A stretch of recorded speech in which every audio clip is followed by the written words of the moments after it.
Hello everyone. सो आपका LPP chapter आज complete हो जाएगा। ट्रांसपोर्टेशन टॉपिक एक लास्ट टॉपिक पेंडिंग है, इसको आज हम कंप्लीट कर देंगे, ठीक है। और इस क्वेश्चन को समझने के लिए थोड़ा सा पेशेंस रखना प्लीज़, और चीज़ों को समझना, प्रैक्टिकल समझना। अगर आप रटने की कोशिश करोगे तो नहीं हो पाएगा, तो प्रैक्टिकल समझने की कोशिश करना। सो देखो क्वेश्चन आपको विजिबल हो रहा होगा, ठीक है। सो बोल रहा है क्वेश्चन में कि there are two factories located at one at place P and another at place Q. तो ठीक है, हमारे पास दो फैक्ट्रीज हैं और हम इसका एग्जांपल लेके चलेंगे कि हमारे पास दो फैक्ट्रीज हैं पी और क्यू। तो सपोज करो हमारे पास एक फैक्ट्री हमारे पास पी हो गई और एक फैक्ट्री हमारे पास क्यू हो गई, ठीक है। हमने दो मान लिया। फ्रॉम दिस लोकेशन से certain commodity is to be delivered to each of the three depots A B and C. अब सुनो, ये आपके पास एक कंपनी है, ये भी आपके पास एक कंपनी है, ठीक है। अब सपोज करो हमारे पास ये हल्दीराम की कंपनीज हैं, ठीक है। हल्दीराम की कंपनी तो एक है, बट उसके दो हमारे पास लोकेशन है जहाँ से डिलीवर होती है पैकेट्स। ये हमारे पास तीन एक विलेज में शॉप्स हैं, तीन जगह हैं एक गाँव के अंदर, जहाँ पे दुकानों पे हमें हल्दीराम की चीज़ें भेजनी है, चिप्स कुरकुरे वगैरह।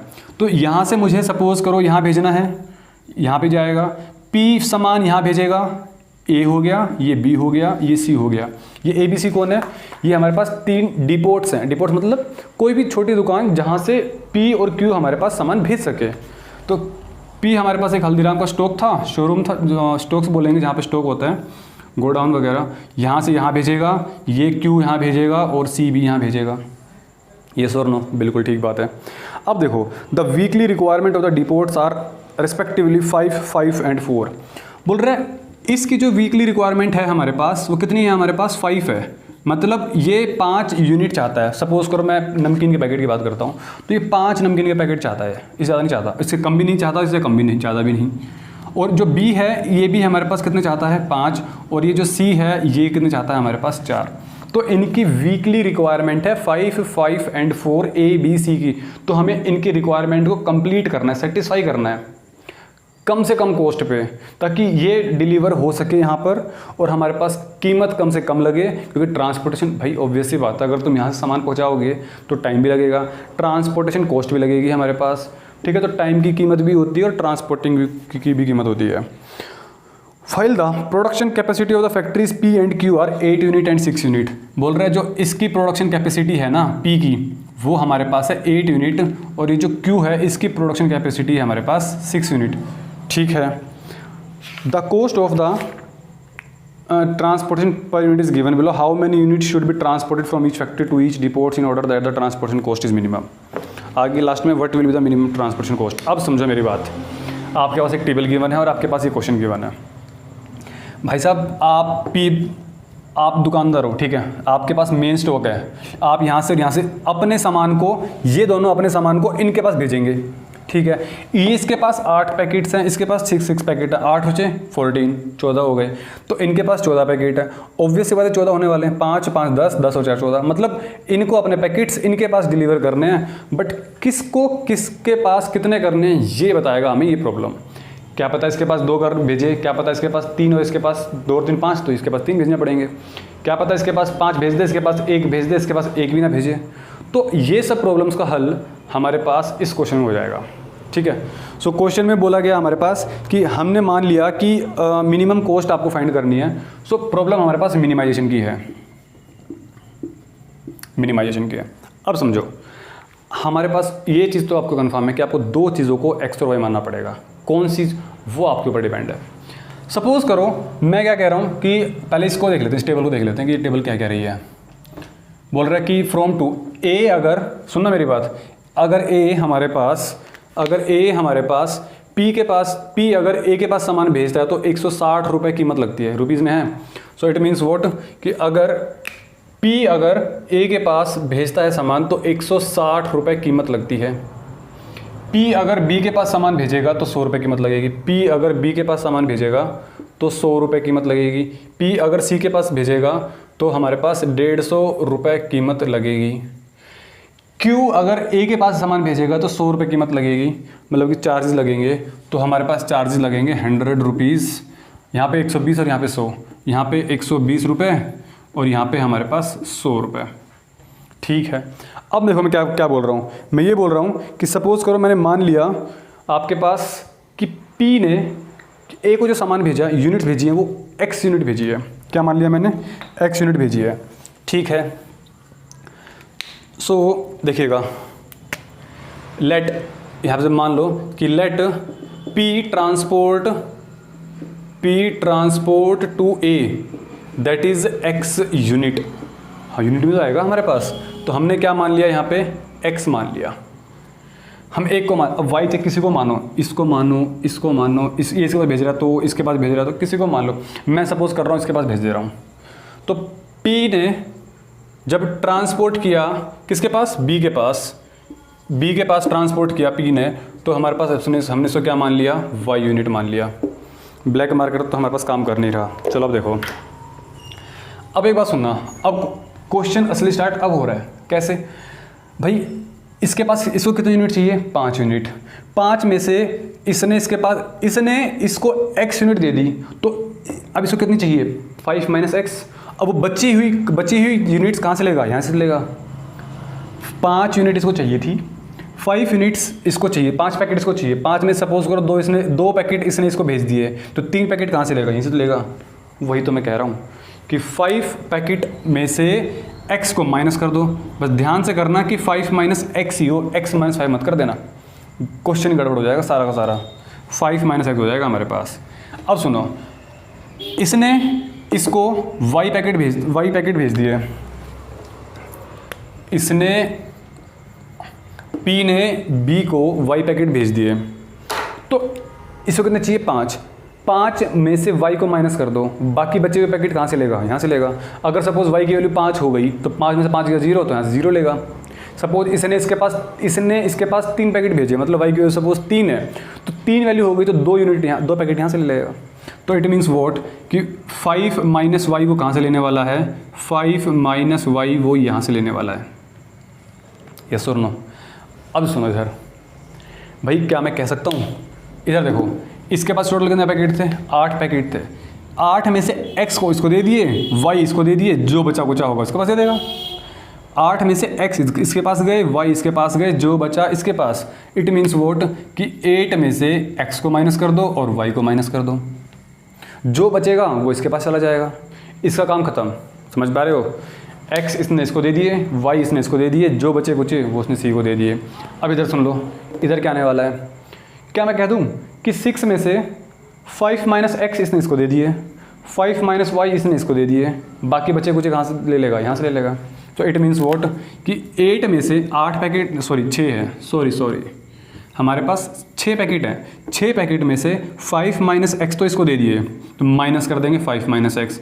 5 माइनस वाई इसको दे दिए, ठीक है, तो हमारे पास ये सोल्व हो जाएगी इक्वेशन। एक तरीके से सोल्व कर सकते हो इसके हिसाब से।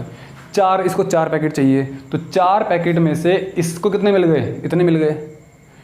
4 पैकेट चाहिए थे, बट P ने इसको इतने पैकेट भेज दिए, तो 4 minus 8 minus x minus Y, ये भी तो बात पड़ सकती है। मतलब 4 में से 8 minus x minus Y minus कर दो, जितना भी बचेगा वो पैकेट कहाँ से लेगा? यहीं से लेगा। यहीं से, बाकी पैकेट यहीं से तो लेगा भाई। कुछ पैकेट यहाँ से ले लिए, बचे कुछ पैकेट यहाँ से लेगा। अब तुम इसके हिसाब से सोचोगे तो ये इक्वेशन बनेगी, इसके हिसाब से सोचोगे तो ये इक्वेशन बन जाएगी। बात वही पड़ने वाली है हमारे पास, ठीक है। सो देखिएगा, सोल्व करते हैं इस क्वेश्चन को। इस वाले क्वेश्चन सोल्व कर देते हैं। 6 minus 5 plus X minus 5 minus Y. तो क्या मैं कह दूँ कि कितना बन गया हमारे पास? 6 माइनस 5 1 में से 5 गया -4, प्लस का x और माइनस का y, ये क्वेश्चन बनेगी। सोल्व कर लो, ही बढ़ेगी। 4 में से 8 गया -4, साइन हो जाएगा चेंज प्लस x, और ये हमारे पास हो जाएगा, सॉरी प्लस का y हो जाएगा हमारे पास, क्योंकि बाहर माइनस है ना, बाहर माइनस है तो साइन चेंज हो जाएगा प्लस y। तो हमारे पास कुल मिला के ये एक ट्रांसपोर्टेशन प्रॉब्लम का एक ग्राफ बनने वाला है, और कुछ यही ग्राफ बनेगा एज इट इज़, ऐसा कुछ। अब इक्वेशन को लिखना कैसे है, और हमें प्रॉफिट जो होगा हमारे पास ऑब्जेक्टिव टू द कॉन्स्टेंट्स, वो कैसे करना है वो देखना है। अब सुनो मेरी बात कान खोल के, क्या मैं कह दूं सब्जेक्ट टू द कॉन्स्टेंट्स। पहले चलो मैं किसकी बात करूं, चलो पहले मैं ऑब्जेक्टिव की बात कर लेता हूं। z, this is z, okay. z की बात करता हूं। देखो पहली चीज़ सुनो मेरी बात, z क्या होता है मेरे पास? प्रॉफिट। प्रॉफिट मतलब पैसा चाहिए, मुझे पैसा चाहिए, मैं ऐसे काम करूं कि मुझे ज़्यादा पैसा मिले। पैसे वाली बात आपके पास कर रखी है कि भाई साहब 160 रुपये, तब एक यूनिट को भेजने में 160 रुपये लग रहा है, तो 2 यूनिट को भेजने में 320, 3 यूनिट को भेजने में 480 रुपये, तो x यूनिट को भेजने में कितने रुपये लगेंगे? 160x। तो पूरा टोटल कितना कॉस्ट लग रहा है, मैं उसी की बात करने जा रहा हूँ, उसको हम बोलेंगे ऑब्जेक्टिव फंक्शन। तो p से स्टार्ट करता हूँ मैं, 6 बनेगी, 1 2 3 4 5 6। सुनो मेरी बात, मैं फिर रिपीट कर रहा हूँ, एक यूनिट को भेजने में, मैं p अगर a को भेजता तो एक यूनिट को भेजने में 160 रुपये लगेंगे, 2 यूनिट को भेजने में 320, 3 यूनिट को भेजने में 480, लेकिन x यूनिट को भेजने में कितने लगेंगे हमारे पास? 160x। तो हमारे पास z क्या बन जाएगा? 160x प्लस 100 इंटू में y, एक यूनिट को भेजने में 100 रुपये, 2 को 200, 3 को 300, y को y 100y। क्या इतना ही होगा? नहीं भाई, पैसे तो यहाँ पे भी लग रहे हैं। जब तुम P से सामान C के पास भेज रहे हो तो पैसे तब भी लगेंगे, इतना फ्री में काम भेज हो जाएगा। कहीं सोचो कि 2 इक्वेशन बन गई सर, आज तक तो हम ऐसा देखते आए थे, इसको इतना छोड़ दो, बन गई इक्वेशन। नहीं नहीं नहीं नहीं, इधर देखो, जैसे हमने इसको इससे मल्टीप्लाई किया, ऐसे इसको इससे मल्टीप्लाई करना पड़ेगा, क्योंकि एक यूनिट को भेजने में 150 रुपये, इतने यूनिट को भेजने में 150 रुपये। तो 150 इंटू में 8 minus x minus Y plus 100 into में 500, 100 इंटू में 5 minus X plus 120, this is 120, okay, rupees 120 into में 5 माइनस वाई प्लस 100 रुपये लग रहे हैं एक यूनिट को भेजने में, तो 100 रुपये गुना में दिस वन, तो 100 rupees multiply by -4 plus X plus Y. ये इतना लंबा चौड़ा आपके पास सिर्फ और सिर्फ ऑब्जेक्टिव फंक्शन आया है, और क्वेश्चन में बोला ही गया है कि मिनिमाइज का क्वेश्चन है, तो हम यहाँ पे क्या लिख देंगे? हम मिनिमाइज प्रॉब्लम है। क्या लिख देंगे हम यहाँ पे? मिनिमाइज प्रॉब्लम है, ठीक है। सो अब इसको सोल्व करते हैं आराम से बैठ के।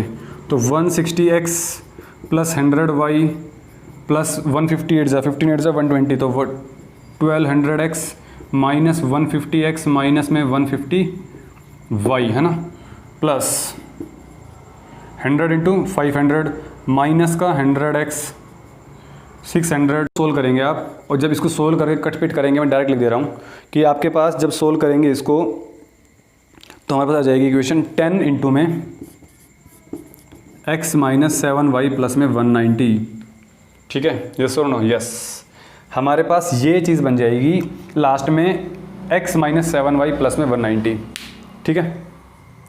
सो अब समझो क्वेश्चन में, अब आपको क्वेश्चन में कुछ नहीं करना, ये आपके पास ऑब्जेक्टिव फंक्शन आ गया, जो हमारे पास ऑब्जेक्टिव फंक्शन बनता था वही है। अरे कुछ नहीं, बस ये हमारे पास वही है, 10x माइनस में 70y, और हमारे पास साथ में ये भी लिखा हुआ है इस बार प्लस में 1900, डजेंट मैटर, उससे कुछ चाहे इतना हो, अब तक हमने ऐसा देखते आए थे, बट अब हमें ये भी दिख रहा है, उससे कुछ फ़र्क नहीं पड़ेगा, हमारे पास ऑब्जेक्टिव फंक्शन तो वही रहेगा। अब हम बात करते हैं इक्वेशंस की। देखिए इक्वेशन की बात करते हैं, सुनो मेरी बात। पहली इक्वेशन स्टार्ट करते हैं यहाँ से, स्टार्टिंग करेंगे हमेशा पहली लाइन से। एक्स है, एक्स क्या है मेरे पास? मैंने एक दुकानदार ने दूसरे दुकानदार को कुछ चीज़ें भेजी, क्या वो नेगेटिव हो सकती है? ये मत कर देना कि ये स्टॉक ये चीज़ें बना रहा है बट यही से खरीद रहा है, भाई तू ही मुझे दे दे काम का पैकेट। नहीं नहीं नहीं, नेगेटिव नहीं जाना, समझ पा रहे हो?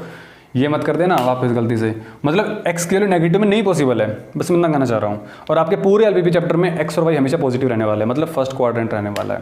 तो एक्स भी और वाई भी हमारे पास हमेशा ग्रेटर देन 0 रहने वाले हैं। पहली चीज़, ये भी और ये भी हमारे पास ग्रेटर देन 0 ही रहेंगे, लेस देन 0 हो ही नहीं सकते, क्योंकि कोई भी सामान होगा तो वो ऑब्वियस सी बात है वो इसको भेजेगा ही, इसको भेजेगा ही। देखो एरो भी मैंने ऐसी बनाई है, एरो भी मैंने उल्टी नहीं बना रखी, ये इसके पास डिलीवर कर रहा है, ये इसके पास डिलीवर कर रहा है। इसको देखो 8 माइनस एक्स वाई, मतलब ये इक्वेशन क्या थी मेरे पास? क्वेश्चन समझना, ये इक्वेशन थी मेरे पास, ये बंदा P है वो C के पास सामान भेज रहा है, मतलब नेगेटिव में नहीं हो सकता, तो ये टर्म क्या होगी? 0 से बड़ी ही होगी। तो क्या मैं कह दूं कि सेकेंड इक्वेशन क्या बन जाएगी मेरे पास? 8 है, 8 minus x minus y greater than, या तो 0 हो सकती है, ग्रेटर देन इक्वल टू 0 हो सकती है। फिर थोड़ा सिंप्लीफाई कर देते हैं इसको। क्या इस 8 को उधर ले जाऊँ? बिल्कुल ले जाओ sir, minus x minus y -8 बन गया, 8 को उधर ले गया तो -8 हो गया।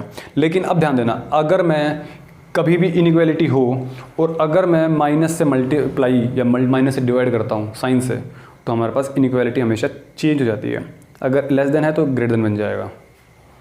सो यहाँ से देखो, पहले मैं कह दूँ कि माइनस एक्स प्लस वाई मैंने माइनस कॉमन निकाल लिया, ग्रेटर देन -8, दोनों तरफ -1 से डिवाइड कर दो, -1 से डिवाइड कर दो या फिर -1 से मल्टीप्लाई कर दो। जैसे मैं ये करूँगा ना, -1 से डिवाइड या -1 से मल्टीप्लाई, तो मेरे पास हो जाएगा साइन चेंज, ये था ये बन जाएगा। समझ पा रहे हो या नहीं? यस और नो? ठीक है, तो ये चीज़ काफ़ी काम की आपके लिए, क्योंकि आप एक बात सोचो ना, सर ऐसा क्यों भाई, मैंने कहा 5 -5 और -4 बड़ा है, लेकिन जैसे मैंने माइनस से मल्टीप्लाई किया तो हमारे पास 5 बड़ा हो गया। वही तो बात कह रहा हूँ, जब भी मैं नेगेटिव से मल्टीप्लाई करूँगा तो इनइक्वालिटी चेंज हो जाती है, बस और कोई बात नहीं है। तो हमारे पास सेकंड इक्वेशन हो गई ये वाली। थर्ड इक्वेशन की बात करते हैं, थर्ड इक्वेशन की बात कर देते हैं यहाँ पर ही। देखिएगा, ये हो गया, ये हो गया, ये हो गया, इसकी बात करते हैं 5 - x। ये बंदा इसके पास सामान भेज रहा है, मतलब 5 - x की वैल्यू 0 से हो ही नहीं, मतलब यही बात आ रही निकल के 5 - x की वैल्यू हमेशा 0 से बड़ी होगी। तो -x को उधर रखेंगे, 5 को उधर ले जाएंगे, मतलब माइनस का 5 को उधर ले जाएंगे तो -5, मैं माइनस से डिवाइड कर दूंगा, तो ऑब्वियस ही बात है। तो x की वैल्यू लेस देन 5, ये बन गई third equation. Fourth equation, 5 - y की वैल्यू ऑब्वियस सी बात है ग्रेटर देन 0 होगा, मतलब 0 से छोटा तो नहीं हो सकता ना, q है, वही बात कहने वाला हूँ कि q हमारे पास ऑब्वियस सी बात है b को भेजेगा, यूँ नहीं कि q वापस b भाई तू मुझे दे दे, ऐसा नहीं होगा। तो 5 - y greater than equal to 0, same वही बात, पुरानी वाली बात, कौन सी कि -y greater than equal to -5 और y की वैल्यू हमारे पास क्या हो गई, greater less than equal to 5। बोलो समझ में आई या नहीं? अब हमारे पास एक इक्वेशन और बची, कौन सी इक्वेशन बची हमारे पास? हमारे पास बची ये वाली इक्वेशन। तो फिफ्थ इक्वेशन मैं यहाँ लिख देता हूँ। बोल रहा है कि मैं इसकी बात कर रहा हूँ, ठीक है, -4 प्लस x प्लस y हमारे पास ये भी ग्रेटर देन 0 होना चाहिए। तो x प्लस वाई, ये -4 उधर गया तो क्या बन जाएगा मेरे पास, +4 बन जाएगा। देखो अब हमारे पास ग्राफ बन जाएगी इन इक्वेशंस के, ठीक है। सो अब मैं पहले इसको मैं रफ कर देता हूँ इधर से। सो अब देखिए हमारे पास ये जो ग्राफ बनेगा ना वो इन चीज़ों का बनेगा। तो कौन कौन सी इक्वेशन होगी स्टार्टिंग से लिख देना। तो पहले लिख दो z, पहले लिखो z क्या हो गया मेरे पास 10x - 70y प्लस में 1900। फिर हमारे पास equation subject to the constants,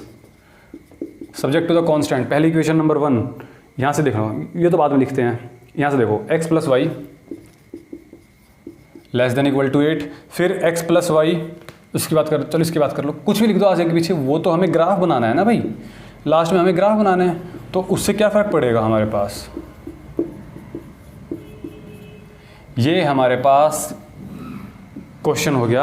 अब तो क्वेश्चन चल हो जाएगा, अब इससे आगे मैं नहीं करने वाला क्योंकि काफ़ी क्वेश्चन मैंने आपको प्रैक्टिस करा दिए। इस क्वेश्चन में पहले इसका ग्राफ बनाएंगे, फिर इसका ग्राफ बनाएंगे, फिर इसका, देखेंगे कौन सा रीजन कॉमन आ रहा है। जो कॉमन आएगा आपके पास उसमें देखना फिजिबल सॉल्यूशन कौन सा है। क्वेश्चन हमारे पास मिनिमम का है, तो जितने भी कोऑर्डिनेट्स आएंगे बाउंड्री पर प्लीज़ आपको सोल्व करना, और आप इसका आंसर, क्वेश्चन को सोल्व करके इसका आंसर कि what is the minimum value, आपका आंसर क्या, इसका ग्राफ बनाएंगे। जो भी ग्राफ बनेगा हमारे पास शेडेड रीजन जो भी आएगा, जो भी हमारे पास कोऑर्डिनेट्स आएंगे, उन कोऑर्डिनेट्स को आप यहाँ पे डालोगे, फिर देखोगे कि मिनिमम कौन सा वैल्यू आ रहा है हमारे पास, क्योंकि क्वेश्चन हमारे पास मिनिमाइजेशन का है। तो जो भी मिनिमाइजेशन आएगा उसका आंसर प्लीज़ आप कमेंट बॉक्स में ज़रूर कमेंट करना कि क्या आंसर आ रहा है, ठीक है। मैं आपको वेरीफाई करके बता दूंगा कि आपका आंसर सही है या गलत है, ठीक है। सो आई थिंक आपको ये प्रॉब्लम समझ में आ गई होगी। ट्रांसपोर्टेशन कुछ भी बड़ी बात नहीं है। एलपीपी चैप्टर एक अकेला चैप्टर ऐसा है जो 6 नंबर आपको फ्री फंड में देगा। सिर्फ और सिर्फ मैं कह रहा हूँ 10 क्वेश्चन प्रैक्टिस कर लें आप, अगर 10 क्वेश्चन, हर क्वेश्चन 2 टाइप, ट्रांसपोर्टेशन 2 प्रॉब्लम कर लो, बाउंडेड अनबाउंडेड के 2 टाइप्स बनते हैं, दोनों केस के 2 क्वेश्चन कर लो, 2 क्वेश्चन, 2 उधर 2 उधर, 6 हो गए। बाकी 3-4 क्वेश्चन और कर लो स्टेटमेंट वाइज क्वेश्चन, लेकिन ढंग से करने, यूँ नहीं कि बस आपने नॉर्मली कर दिया। 4 क्वेश्चन और, 10 क्वेश्चन के अंदर आपका पूरा चैप्टर फिनिश हो गया, ठीक है। सो आज की क्लास के लिए इतना ही काफ़ी, मिलते हैं नेक्स्ट क्लास में, तब तक के लिए टेक केयर, अपना ख्याल रखिएगा, स्वस्थ रहिएगा और मस्त रहिएगा।